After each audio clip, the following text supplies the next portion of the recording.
And now our final session for this afternoon, Jan McHugh-Smith, she's going to tell us about the Australian database for animal welfare. Oh, wait, sorry, the United States database for animal welfare.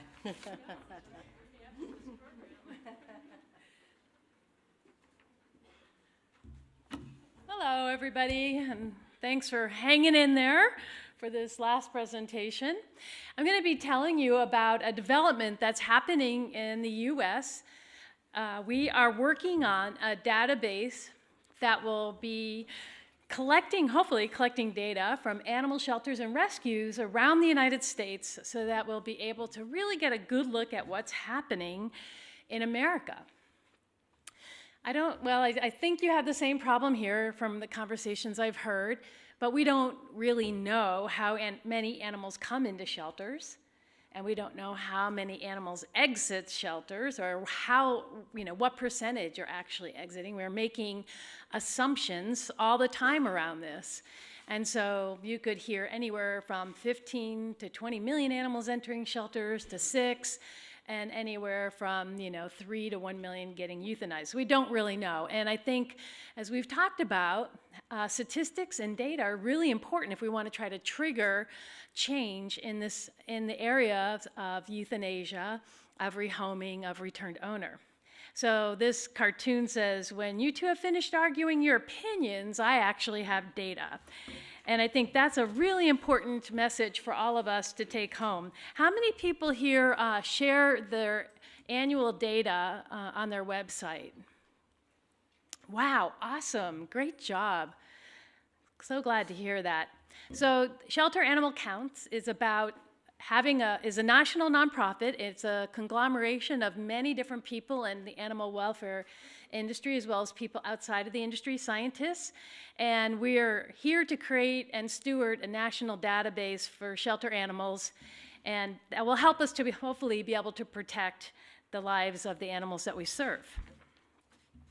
So these are the folks who are participating and are funding mothers and fathers, the ASPCA, Humane Society of the United States, Maddie's Fund, Best Friends Animal Shelter, and we also have the PetSmart charity helping us. So we have some really great organizations who have been putting money together for the last 3 to 4 years to try to help us actually physically create this database, which would allow shelters to go in, use it, and then allow the public to actually see the results of the data coming through the system. So our mission is to promote the collection of data. And in the United States, like I said, we haven't done a great job at this. We're getting better, but we want to make sure that we're providing an opportunity for everybody on every level to participate.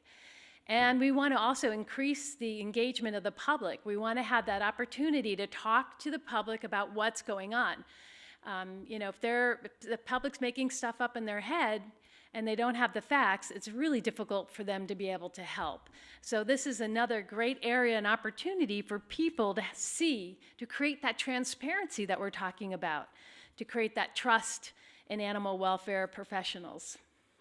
And then also, again, hopefully to be able to have data, to have great scientists like we've heard here today, be able to go in and dig in and help us come up with better solutions. So where we've been, this is a really important part of our history. In 2004, the animal welfare national groups like Humane Society of the United States, ASPCA, Maddie's Fund, Best Friends, got together along with the Society of Animal Welfare Professionals, and who had sent some representatives from shelters. I got to be there. I was really honored to be there. And we started to talk about how can we work together on a project that will help us to become more collaborative. So this was really the beginning for us to have groups kind of set aside their differences and come to the table and have a discussion around how we can be more helpful. And what ended up happening, it took place in a place called Asilomar, which is in California, and it's a resort, really a retreat area. And that's why it's called the Asilomar Accords. We came up with a formula because everybody was speaking different language. Some people had save rates. Some people had live release rates. Some people had no rates. And so they were saying, oh, well, we have 100% placement of adoptable animals, or we have zero euthanasia of adoptable animals. But what did adoptable mean? We didn't know. And so the creation of conflict was happening because some people felt like other people were fudging their statistics and, oh, well, what's adoptable mean to you? Or what, you just take the cute and the cuddly and put them up for adoption, and then you say you have 100% placement of cute and cuddlies. So it was causing a lot of antagonism within our industry. And it was a pretty ugly thing, because when we're spending energy fighting each other, we're not spending energy saving animals. And so the Asilomar Accords came up with a formula, and we developed what we called live release rate, which you've probably heard. And how many people here use live release rate? Anybody? Okay. And so this metric is essentially what it is a formula that looks at all your incoming animals, your adoptions, your returned owners, basically your output, and euthanasia requests. And it says, of the animals that have a final disposition, that's very important, of the animals that have a final disposition, what percentage made it out alive? So it's not of all the animals in your building today, it's of those that actually made it out. And so it's not a perfect formula. And that's what I think, we found out as we were able to progress. We realized that it was very, it didn't tell the whole story. It's a good metric, but it's only one metric. And as we've talked about all week long, other things that are really important are things like length of stay, the care for the animals in the building, and how do you qualify that? Because somebody could have 100% live release rate, but have 1,000 animals crammed into a 10 by 10 shelter that are suffering and not able to have a good quality of life. So there's a group called the National Humane Society Federation that got together, and they decided that what we want to do is take a look at advancing the formula a little bit, and they came up with what they call the basic data matrix.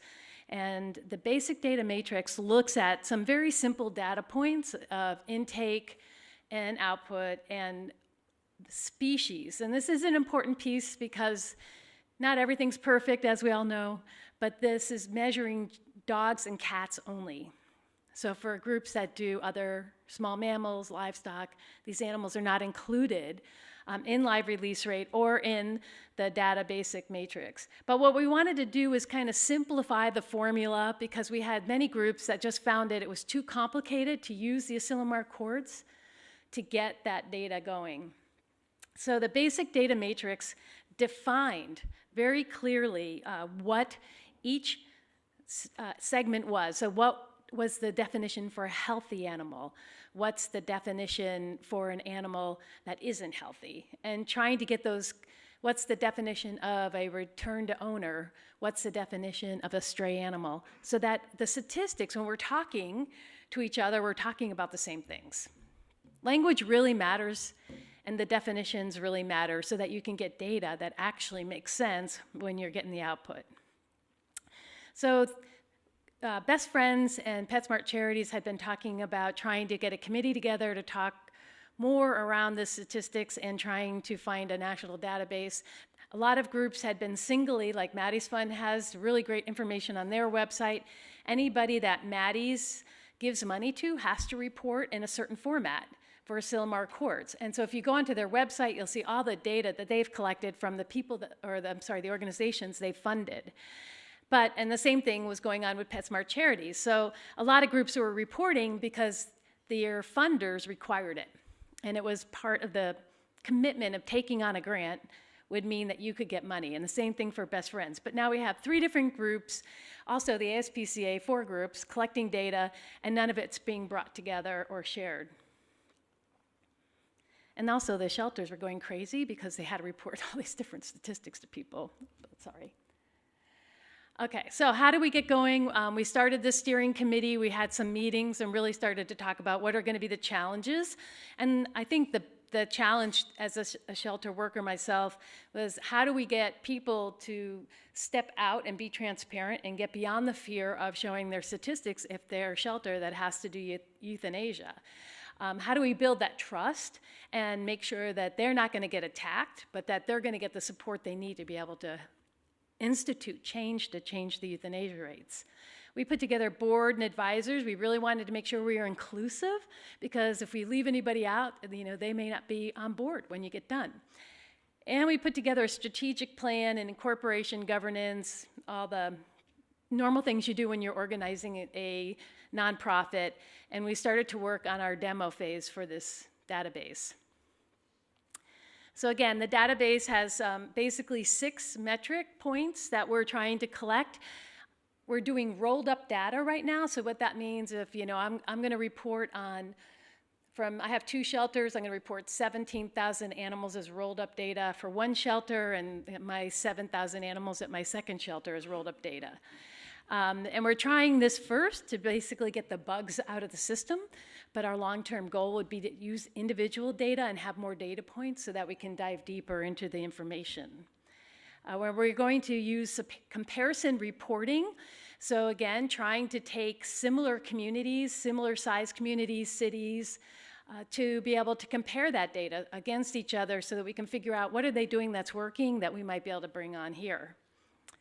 And get participation open to any organization that's sheltering animals. So from big shelters to rescues that may be handling 200 or 300 animals. So we had some phase 1, we had some shelters submit data and give us the ability to put it into the system and try it out and see how it was looking on the other side. We had hired a computer expert database person and some gentleman who was helping us on the front end for the public side. And so you can see when you're looking at our website, it comes up with information around the demographics. And it'll tell you information about the intake for pets per 1,000, population, and totals by year and total by type of intake, dog or cat. And then you can go across at the bottom, it's saying stray or at-large animals, owner relinquishments, transfers in, this is a really, really difficult part, and transfers out, the euthanasia, and also other types of intake like protective custody for animals that might be a part of a cruelty investigation. So the more comparative types of graphs that are available are including intake by community over a period of time, so you can look at a historical data. We were just practicing with 3 years, so you can see it was going from 2011 to 2013, and the outcome. And so you could see if, what kind of change did you see there. So the red is Monterey County, Los Angeles, and of course intake and outcome are really related, and you can see it very clearly here how when intake is up, euthanasia is up, etc. And then down below we have the cities in the pie graphs. So you could take a look at how many animals are coming out through adoption is the blue one, died is the green one, euthanasia request is the pink one, etc. So people can go in, and at the top they can put in a community that they want to look at, the type of data species, the type of community, and then the type of, I don't remember which one. Betsy, do you remember what that one is? Oh, okay. Well, well, it says communities, type, species, and age. Oh, it must be type of outcome or intake. Yeah. Yeah. So anyway, so you can put that in. A person could go in and say, well, I just want to look in my area, or I want to look in Iowa and take a look and see what the comparisons are for shelters.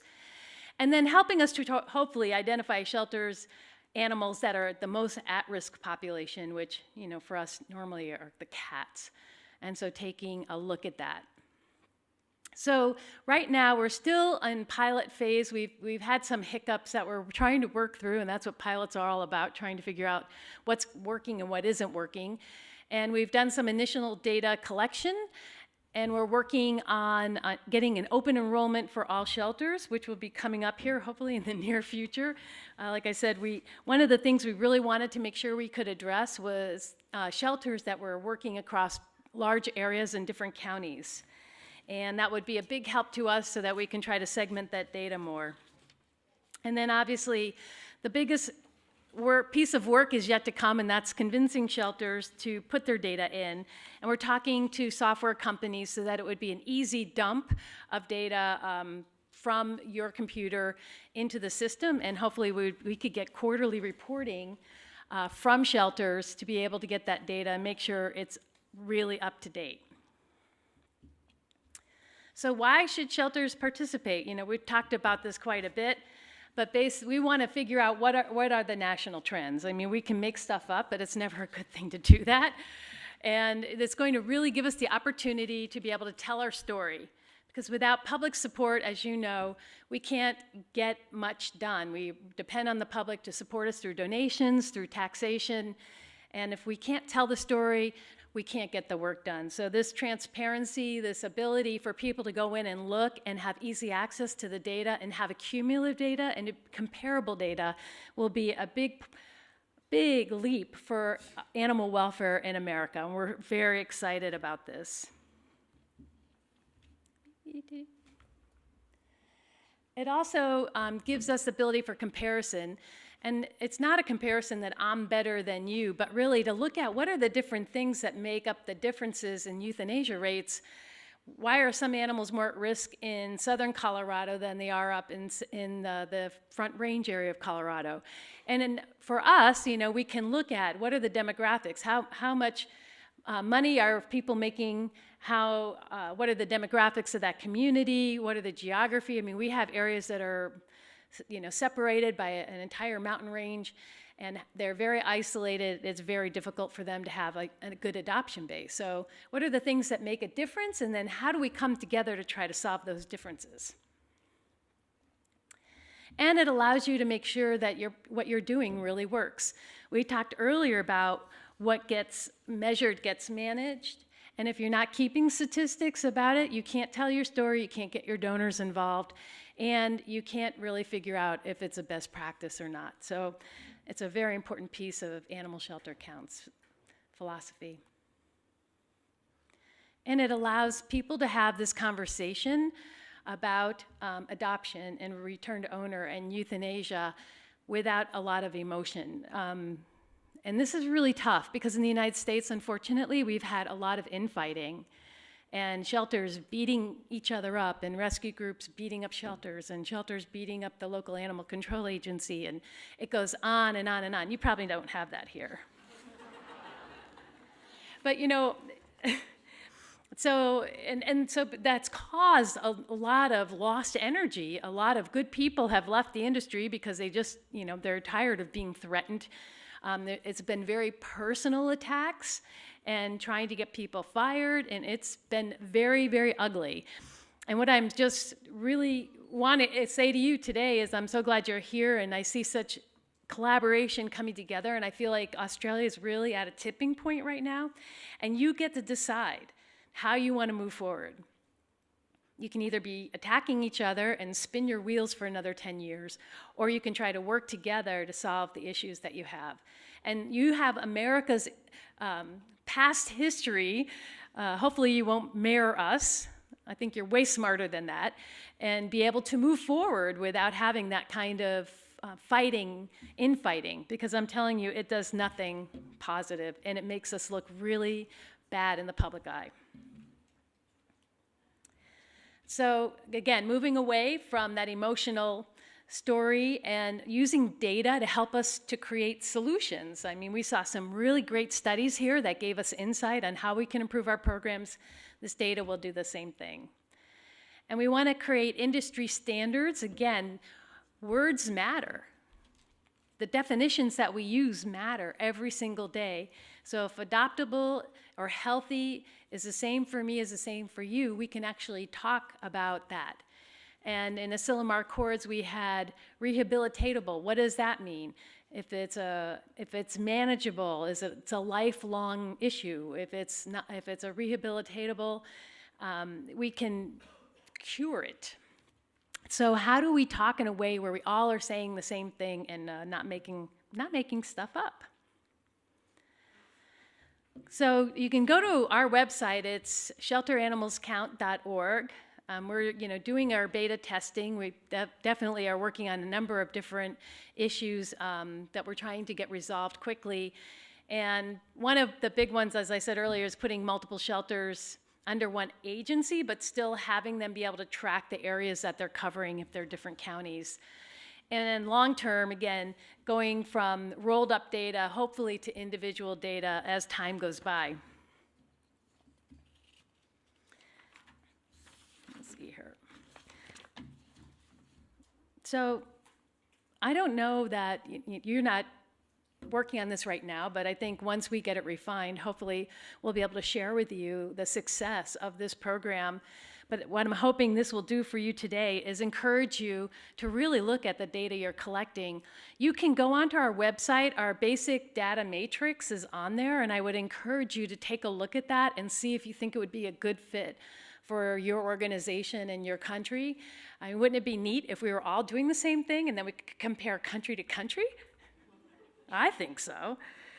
And I just want to encourage you to make sure that you are keeping your public informed about what's going on. We may not always have rosy stories to tell, but we need to be sharing with the public the reality so that we can gather their support and have them help us to make solutions. The other important thing that I would encourage you to do is have a no trash, no bash policy.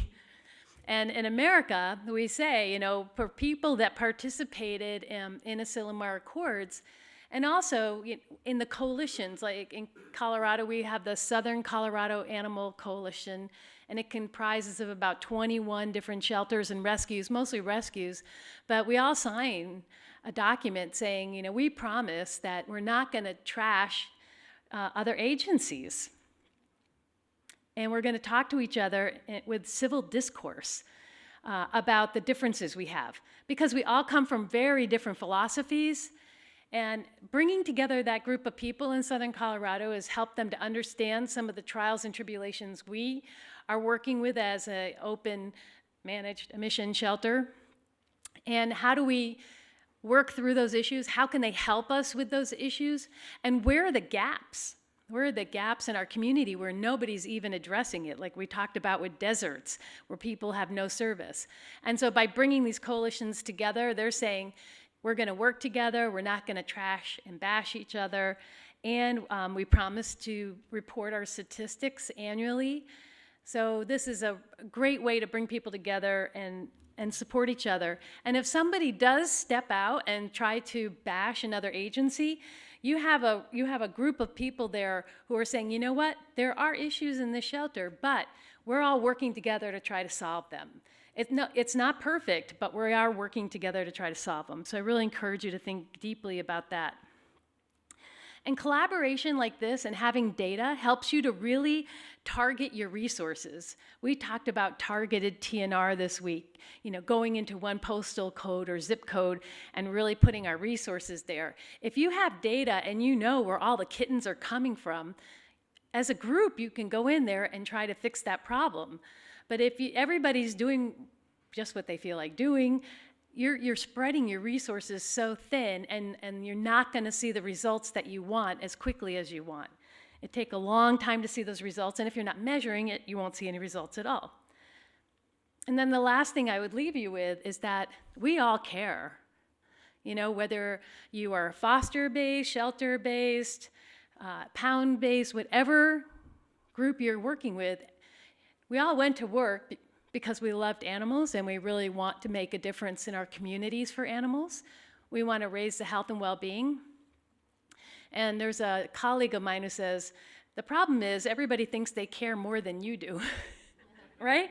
I care more than they do, but we all care. And I think that's a really important thing, that we have to find that common ground, and we can find common ground if we're using the same language and the same definitions and really digging into what the issues are for our community or for the greater good of the animals of Australia.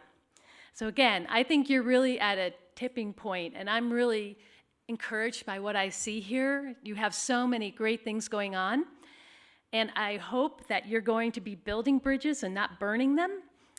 and take a look at what happened in the United States and show the path for the next country that's going to be stepping into animal welfare, to show how, by working together, you can solve the problem more quickly. Because I know you all have it in you. You have the skill sets, that's for sure, and I wish you the best of luck.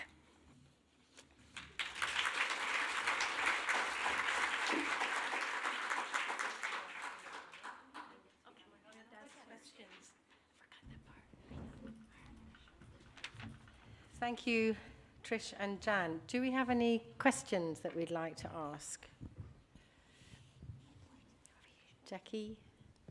Thanks. Thanks, Micah. Thanks. This is fantastic, Jan, this initiative. And over here. Over here? I know, these lights are really bright, aren't they? One of the challenges when we've been looking at the Australian data is the double counting issue. How are you defining that so the transfers? Because there's the transfers to the rescue groups, but there's transfers between agencies, and our municipal councils count the data, but the animal welfare agency might be doing the data, so it might be doing their contract, so they count it as well. So how are you getting around that? What have you put in place? Well, we are tracking transfers in and transfers out. So that data is at least being broken out, but we don't have an answer, and that's one of the challenges that we're facing right now. How do we not double count? But we are, again, if you look at the matrix, you'll see that we are trying to break those animals out of the data, so at least we'll know the volume of animals that are moving in and out of facilities. So rescue agencies, are they putting data in, or is it just municipal facilities and animal welfare agencies? Well, right now we're encouraging everybody to use the matrix, and the matrix, it's not a law to do that, and actually in Colorado we made it be a requirement of the licensing for a facility and a rescue that they have to report annually, and we're using the basic matrix with a couple of tweaks to it because we wanted to add non-dog and cat species to make sure we're including them in. So but again, it's that because we're tracking how many animals came in and how many animals were transferred out, at least we're able to look at what's the accumulation of that number. So a rescue group that's, say, doing 50 animals a year or 100 animals a year, are if they you're doing reporting 24 animals a year, in Colorado you're legally required to report. Okay. And then I had another question about the intake per thousand and your metrics per thousand population. When you've got two agencies, say, for example, a municipal and a welfare agency in the same area, and only one of those is reporting, and it might look like the intake's very low per thousand head of population, but there's actually another agency that's not reporting. So how are you sort of... Well, the whole idea is to try to get everybody to report. Then that's a big issue because we are allowing people to not be identified. Like, they could select whether or not they want to be able to be identified as an individual shelter. So we're the only big shelter in the southern part of Colorado, and we have 2 counties. So if somebody's going to look at my data, they're going to know everything about us because it's not going to have a significant amount of other animals in there from the rescue community. But yeah, I'm fine with that, and we put our statistics up on our website and report them. And but I think for other communities where it's more controversial, we're probably going to have to really bang on doors and get that whole county to participate, and then they can be more anonymous. So they can choose to be anonymous, or they can choose to be open. Depends on how much they're willing to reveal to the public. So is that anonymous to the public looking at that data, but not anonymous to the rest of the contributors? Yeah, so the public would see the county. Yeah. But you would not be able to pinpoint, oh, that's Humane Society of the Pikes Peak Yeah. region, and that's, animal control, and that's this shelter. Yeah. So it'd be you'd see the rolled up of the 3 shelters together. Yeah. But if you say, I want to be able to, the public to just look at my facility, you can do that. And one of the other things we're trying to accommodate is because so many of our grantors require statistics, and I don't know if that's the case here, we were trying to put together a checklist where we could also open up our data and have the grantors just be able to come in. So we're doing 1 reporting instead of 20 reportings annually, depending on who gave us a grant. Yeah, so that'll be a really nice feature, which will ease some of the work shelter people have to do when it comes to reporting back on grants. Absolutely.